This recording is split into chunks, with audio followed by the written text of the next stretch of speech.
Este martes se dieron a conocer las nuevas perspectivas de crecimiento de la Organización para la Cooperación y el Desarrollo Económicos, OCDE por sus siglas. A nivel global se muestran indicadores de una mejor respuesta de la economía internacional ante la guerra comercial desatada por parte del presidente de Estados Unidos, Donald Trump. El análisis es con Sergio Campo Díaz, profesor adjunto de Economía en la Universidad de Western Ontario y doctor en Economía por la Universidad de Minnesota. Gracias por estar con nosotros.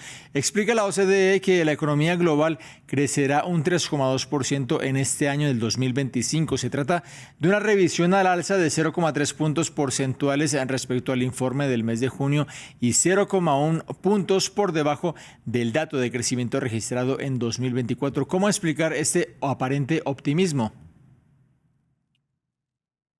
Buenas tardes, gracias por invitarme. Más que un optimismo, es la forma normal en la que conformamos más datos sobre cómo está funcionando la economía, vamos revisando exactamente qué pronósticos se pueden hacer. Entonces, hay que tener en cuenta que estos son datos sobre lo que ha pasado durante el primer semestre de este año. Entonces, ahora solamente tenemos un poco más de datos para saber qué tanto han afectado las nuevos aranceles, nuevos impuestos en Estados Unidos hacia otros. Y lo que encontramos es que durante ese primer semestre del año hubo muchos anuncios de altos aranceles. Ahí fue cuando los aranceles del 50% a muchos países, pero estos aranceles no tuvieron efecto. En realidad no ocurrieron y fueron más que todo anuncios, pues revisados y reemplazados mucho más bajos. Y esto es en parte lo que hace que al ver el desarrollo de las diferentes economías durante este primer semestre, el efecto no haya sido tan grave el que hubiera y todos se han hecho realidad. En el caso en particular de Estados Unidos, ¿quién es quien ha comenzado con esta guerra arancelaria, con esa imposición de aranceles de la cual usted nos hablaba, sobre todo con esos anuncios a inicios de año? En el caso de la Unión Americana, la previsión de desaceleraciones del 1,8% respecto al 2,8% que registramos el año pasado. Se empiezan a notar de manera negativa estos primeros efectos de esos aranceles que, como usted muy bien mencionaba, no han entrado de vigor de esa manera completa como se anunciaron. Correcto, esto es más o menos lo que está pasando. Hay que recordar que el gran aumento de los aranceles, que sí ha ocurrido, doy un poco un contexto al respecto. El arancel promedio que tenía Estados Unidos con otros países del mundo el año pasado, en 2020, era 2,3%, mientras que ahora en septiembre está en 8%. Pero prácticamente todo ese aumento de 2,3 a 18% ha ocurrido en los últimos 3 meses, básicamente junio, julio y agosto. Entonces es ahora cuando en los Estados Unidos se está sintiendo un poco más el efecto de estos aranceles más altos. Y eso en los últimos datos de empleo y del aumento del desempleo y desaceleración de la creación de empleo en Estados Unidos, pero también en indicadores de producción industrial, porque son precisamente las manufacturas que dependen de la importación de insumos, el aluminio, el acero, diferentes partes, como por ejemplo partes de vehículos, que son traídos del exterior para poder producir más en Estados Unidos. Entonces, esto es lo que en este momento ya se está viendo, que los inventarios que tenían estas compañías están más bajos, que el efecto de los aranceles está empezando a ver. Pero esto es una cosa que está por fuera de lo que está refiriéndose al principio en el informe de la OCDE, que es más sobre cómo fue el desarrollo económico durante el primer semestre. Ahorita que ya estamos a mediados del segundo semestre, empezamos a ver estos. Me gustaría profundizar en este tema. Usted hablaba de ese tipo efectivo de los aranceles, de ese promedio. La OCDE habla de un 19,5% de media, algo que no se veía desde 1934. Nos hablaba usted de esas repercusiones en el empleo. ¿Cómo repercute esto, estos niveles macroeconómicos en la gente de a pie de Estados Unidos en su día a día? ¿Cómo interpretar esos datos? Claro, esto es algo que la gente va a ver, digamos que no tan directamente.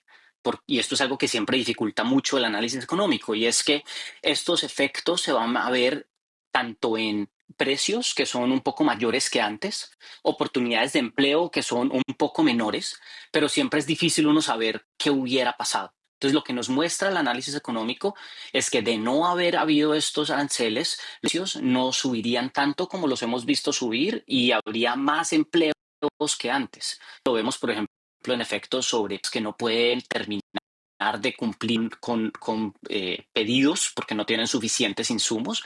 Esto lo vemos en el caso grande de los granjeros, los granjeros o lo que llamaríamos en otros países campesinos en Estados Unidos que producen para exportar más que todo al Asia, producen soya, producen canola, producen sorgo, producen también otros cultivos que en este momento no están pudiendo vender estos cultivos de la misma forma que lo haces. Entonces, estas son las formas en las que se ve esta dificultad para las personas, tanto los productores, que personas que tienen sus negocios, personas que tienen granjas, pero también personas que quieren tratar de comprar bienes y servicios y que también están viendo menores prospectos de empleo.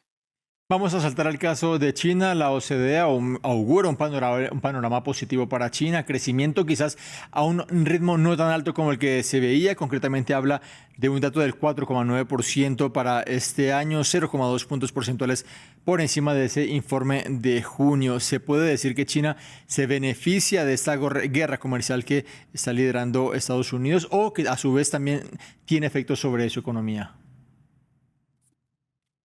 De ninguna forma diría que se beneficia.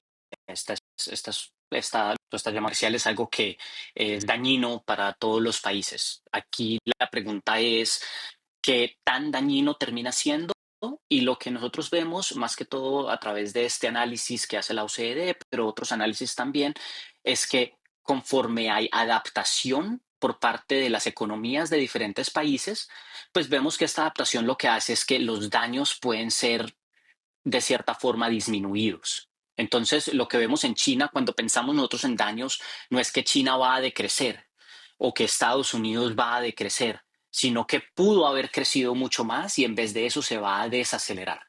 En este sentido, lo que vemos es algo similar a lo que ha pasado con otros choques grandes al comercio internacional, como cuando en Europa se dejó de importar por un tiempo gas natural de Rusia al comenzar la invasión a Ucrania. Esto se temía que podría haber generado grandes daños, por ejemplo, para la industria en Alemania. Estos daños no fueron tan grandes porque la industria se adaptó. Esta adaptación es de encontrar alternativas a las formas en las cuales estaban haciendo los negocios previamente. Entonces, estas alternativas pues no son tan buenas como lo que se tenía antes. Era mejor poder haber hecho comercio sin estos aranceles que está imponiendo ahora Estados Unidos, pero al imponerlos, las empresas y las personas sí se adaptan y esto disminuye los daños. Señor Díaz, lo que usted nos dice obviamente es, en este panorama de guerra arancelaria, obviamente nadie se beneficia, pero particularmente en este caso de que se le trastoquen un poco los planes de crecimiento a China, eso cómo afecta a países de la región de América Latina, muchos con una gran dependencia para respecto al gigante asiático. Bueno, en este momento es muy difícil saber cuál va a ser ese efecto. Pero yo creo que hay dos cosas en las que, pues conforme pasa el tiempo, podemos estar muy pendientes para poder dilucidar un poco más cuál va a terminar siendo el efecto. Hay una muy importante y es que conforme en la China pierden este acceso tan directo al mercado norteamericano, ellos pueden estar dispuestos a buscar nuevos socios comerciales. Y este es el caso, por ejemplo, para la producción de soya en Brasil o en Argentina, que, por ejemplo, en el primer mandato del señor Trump, también se impusieron grandes aranceles a la China.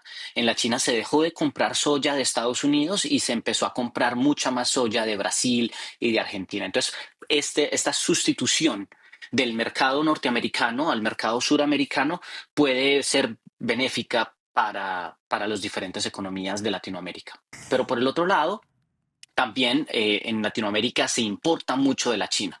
En la medida en que estas cadenas de producción de la China se vean damnificadas por esta pelea comercial, que no tengan acceso al tipo de maquinaria que requieren, que no tengan acceso al tipo de insumos que requieren, o que estos insumos se vuelvan más costosos, esto también hace más costosas las cosas que se necesitan importar en Latinoamérica y que vienen de la China. Entonces, estos son como los dos factores que tiran para diferentes puntos que están afectando durante este tiempo a las economías latinoamericanas.